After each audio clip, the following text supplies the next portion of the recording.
¿Qué sucedió para que Europa pase de sancionar a Rusia a suplicar por gas y gratis? Sí, escuchaste bien. Después de años de sanciones, discursos altisonantes y rupturas dramáticas, Bruselas ha llegado al punto de exigir a Moscú suministros de gas gratuitos, bajo el argumento de una crisis humanitaria y un invierno que no perdona. ¿El resultado? Una reacción directa y casi fría desde el Kremlin, que dejó a toda Europa en shock. Pensemos en esto.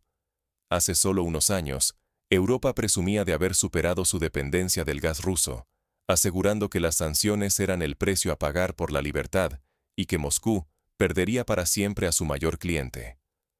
Pero la realidad golpea fuerte. Ahora, los mismos funcionarios europeos que sellaban contratos y proyectos con Rusia, que congelaban acuerdos y celebraban el cierre de gasoductos, regresan cabizbajos, con argumentos de emergencia y manos extendidas, pidiendo ayuda. Y no cualquier ayuda, pidiendo que el gas fluya sin pagar un solo euro. La palabra gratis se ha convertido en el símbolo de este giro casi surrealista. La respuesta de Putin, sin amenazas ni discursos, fueron solo dos palabras. Dos palabras que cerraron cualquier puerta a la nostalgia de una era en la que Rusia debía complacer a Europa pese a los desprecios y sanciones. Esa respuesta, tan lacónica como contundente, marcó el fin de una etapa. Hoy, Europa enfrenta la posibilidad real de fábricas paradas, hogares fríos y un caos social que amenaza la estabilidad del continente. Para Rusia, ceder ahora sería perder el nuevo equilibrio de poder que tanto ha perseguido. Pero ¿cómo llegamos hasta aquí? ¿Cómo pasó Europa de dictar condiciones a estar a merced de las decisiones del Kremlin? Para entender esta paradoja, hay que mirar atrás y repasar el camino que nos llevó a este escenario. ¿Cómo pasó Europa de alianzas energéticas a autoaislarse? Hace solo unos años, la escena era completamente distinta. Europa y Rusia compartían un vínculo energético sólido, casi inquebrantable, construido sobre décadas de confianza y necesidad mutua. El gas ruso fluía a precios razonables, asegurando calefacción y energía barata a millones de europeos y sosteniendo la competitividad industrial del continente. Ambas partes sabían lo que ganaban: estabilidad, previsibilidad y una sensación de seguridad que hoy parece un recuerdo distante. Pero algo cambió. Bajo la presión política de Estados Unidos y las nuevas ambiciones ideológicas en Bruselas, Europa comenzó, poco a poco, a poner en duda esa relación. Surgieron declaraciones sobre la necesidad de independencia energética, de no depender de un proveedor poco confiable.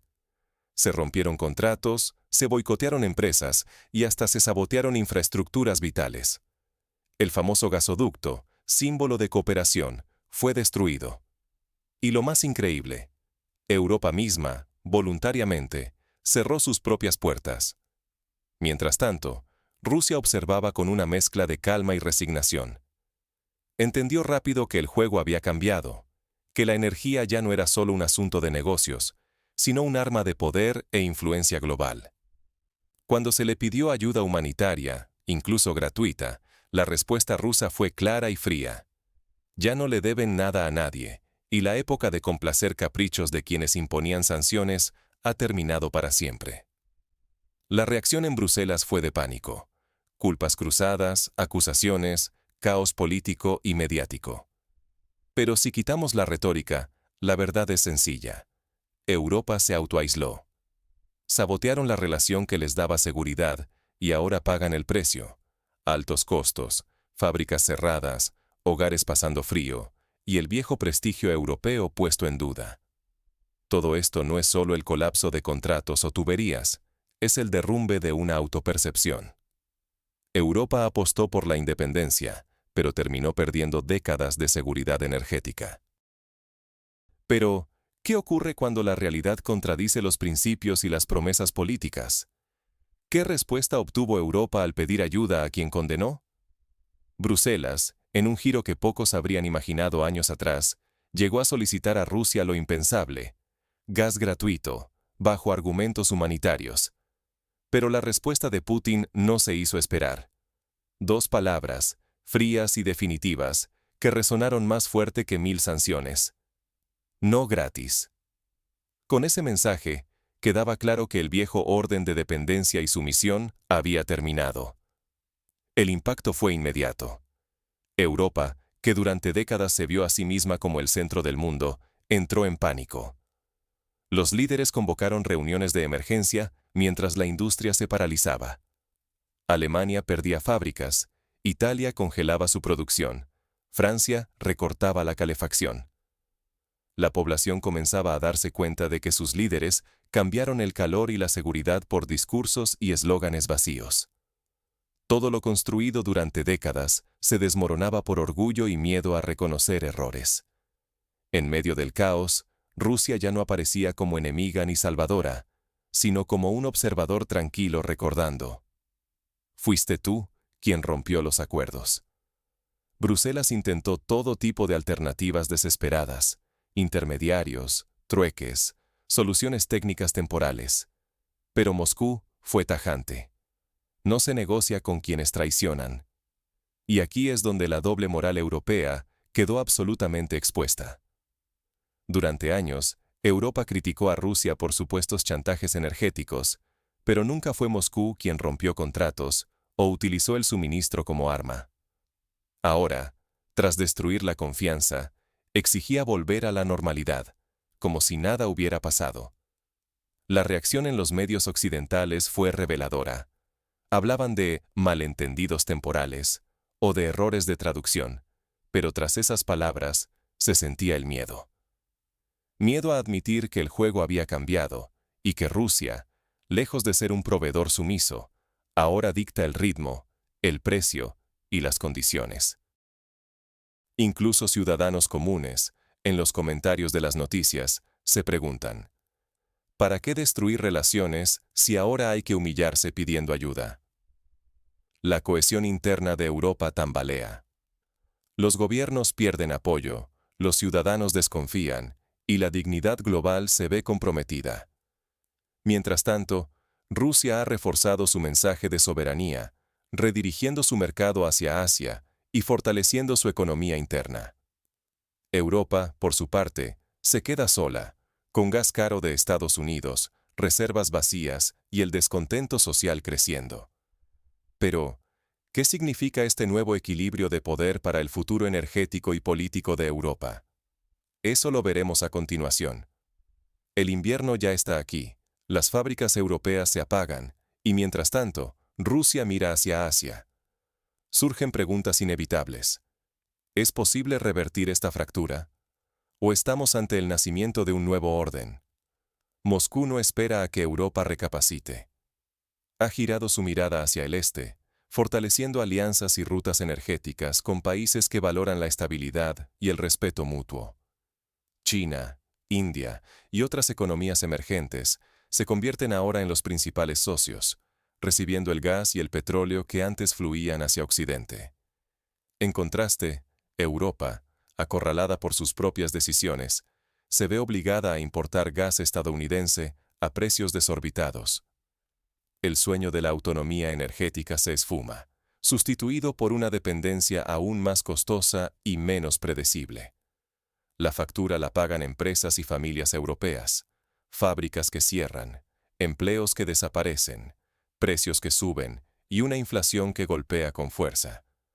Muchos líderes europeos ven cómo su prestigio se desmorona, mientras el descontento social crece y las soluciones parecen cada vez más lejanas. Pero más allá del impacto económico, hay una transformación filosófica en marcha. Rusia ya no se presenta ni como enemigo ni como salvador. Ahora actúa como un actor pragmático, casi como un juez que responde con calma y madurez. Ya no busca pleitos, simplemente exige respeto. En ese nuevo tablero, la dignidad pesa tanto como el gas, y son otros, no solo los europeos, quienes reconocen la legitimidad de esta postura. Incluso en Estados Unidos surgen voces críticas. Algunos expertos reconocen que la estrategia europea ha fracasado y que Washington solo ha aprovechado la ocasión para vender su gas a precios inflados. Lo que está en juego va más allá del presente. Si Europa no encuentra una solución, podría perder su papel central en la economía mundial y ceder ese espacio a quienes supieron adaptarse. Mientras, Rusia consolida su peso global y redefine su posición en el tablero internacional, no desde la amenaza, sino desde la confianza en sí misma. En este contexto, la gran pregunta es, ¿qué lecciones deben aprender los líderes y la ciudadanía europea ante esta nueva realidad? ¿Qué puede aprender Europa de este humillante episodio? La primera gran lección es clara. El respeto en las relaciones internacionales no se puede exigir, se tiene que ganar. Rusia, lejos de actuar por venganza, simplemente ha dejado de jugar bajo reglas impuestas desde Bruselas. Ha recordado al mundo que los acuerdos se honran y que tratar a un socio con arrogancia solo te deja solo cuando más lo necesitas. La energía nunca fue caridad, ni mucho menos un instrumento de chantaje unilateral. Es un bien estratégico, una moneda de poder en la que cada parte busca asegurar su futuro. Europa, al romper puentes y apostar por alternativas improvisadas, termina pagando precios más altos y soportando inviernos más duros. Las fábricas se apagan, las cuentas de la luz suben, y el ciudadano común empieza a preguntarse, ¿merecía la pena esta apuesta? Mientras tanto, Rusia avanza en silencio, reconfigurando el mapa energético global. Asia, África y América Latina se convierten en nuevos socios que no reclaman privilegios, sino que valoran el pragmatismo y la estabilidad. Allí no se exigen descuentos ni se imponen condiciones unilaterales. Se escucha, se negocia y se cumple. Ese es el verdadero sentido de la reciprocidad. Europa, en cambio, enfrenta el duro espejo de la autocrítica. Porque el verdadero fracaso no es perder el acceso a una fuente de energía, sino no reconocer los propios errores. Sin capacidad de autocrítica, el peligro es caer una y otra vez en las mismas trampas. Ya lo dice el refrán. Quienes no aprenden de sus errores están condenados a repetirlos. Y aquí está en juego algo más que el prestigio internacional. Hablamos del bienestar y la autonomía de millones de personas. La lección que deja esta crisis es contundente. El mundo ha cambiado, y solo quienes se adapten con humildad y realismo podrán asegurar su futuro. Así llegamos al momento clave. ¿Qué deben hacer ahora los ciudadanos, empresas y gobiernos? El mundo ha cambiado. ¿Está Europa lista para aceptar la nueva realidad? Porque lo que estamos presenciando no es solo una crisis energética, sino el fin de una época donde Europa dictaba las reglas y Rusia seguía el juego. Hoy, Moscú responde con firmeza, dejando claro que la era de la sumisión terminó. Europa, acostumbrada a enseñar lecciones al mundo, se ha visto de repente en la posición del aprendiz, enfrentándose a la dura realidad de que el respeto no se exige, se gana. Mientras Europa debate internamente, buscando culpables y soluciones tardías, Rusia avanza, tejiendo nuevas alianzas energéticas con Asia, África y América Latina, mercados que, a diferencia de Europa, no piden regalos, sino acuerdos justos y pragmáticos. La autopercepción europea se tambalea, y la pregunta ya no es quién tiene la culpa, sino cómo se ha llegado a este punto. Aquí está el riesgo. Si Europa no reconoce la realidad y actúa con responsabilidad, el coste, económico, político y social, puede ser irreversible. Las fábricas que cierran, los hogares que sufren el alza de precios, el prestigio debilitado en el escenario internacional, todo esto es el precio de no haber entendido a tiempo que la cooperación se basa en el respeto mutuo, no en la imposición. Hoy todavía hay una oportunidad de repensar el papel de Europa en el mundo. Es momento de dejar atrás viejas ilusiones y construir nuevas relaciones sobre la base de la honestidad y la dignidad.